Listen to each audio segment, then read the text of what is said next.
Mr. President, you know, as we sit here today, it was 1 year ago today, the Russian invasion of Ukraine. You said in Warsaw that Ukraine will never be a victory for Russia. So how does this war end, and what does a victory look like? Well, that depends on what the Ukrainians decide. But here's what we have to do in the meantime. We have to put the Ukrainians in a position where they can make advances this spring and summer and move to a place where they can negotiate from a position of strength. But you know, that expression, you've heard me use it before and others, nothing about Ukraine without Ukraine. We're not going to dictate to them what the end result is. When you talk about them negotiating, does that mean they get to keep Crimea and parts of the east? That means they decide that. The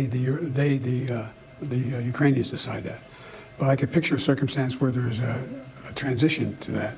It's not all at one time. Look, a year ago today, there were only 70 kilometers from the border where the Russians expected they'd come rolling down into Kyiv and own it all. They got pushed back. It didn't happen. And I think they underestimated a great deal, the Russians did. But a reality check for the American people watching this at home tonight. Could you and I be sitting here a year from now talking about the war in Ukraine still? Well, we could. I'm not a prognostic. I don't have a crystal ball. But look, for all the difficulty that the Ukraine has in maintaining the weaponry, having what they need, and so on and so forth, the circumstance in Russia is even worse. Russia's, they put 180,000 forces into Ukraine a year ago today, an invasion. And where are they?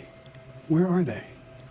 You announced another $2.5 billion in aid to Ukraine today, $113 billion now. We know the vast majority of Americans support Ukraine, but there are now many who are asking, how long can we spend like this? Well, first of all, I'm not sure how many are asking. I know the mega crowd is. The right-wing Republicans are, talking about we can't do this. We find ourselves in a situation where the cost of walking away could be considerably higher than the cost of helping Ukraine maintain its independence.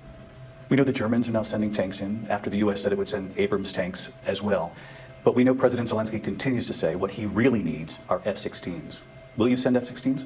Look, we're sending him what our seasoned military thinks he needs now. He needs tanks, he needs artillery, he needs air defense, including another HIMARS. There's things he needs now that we're sending him to put him in a position to be able to make gains this spring and this summer going into the fall. You don't think he needs F-16s now? No, he doesn't need F-16s now. Is that a never?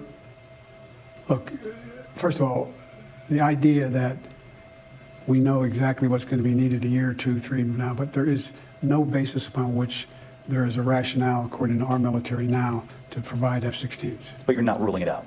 I am ruling it out for now. For now.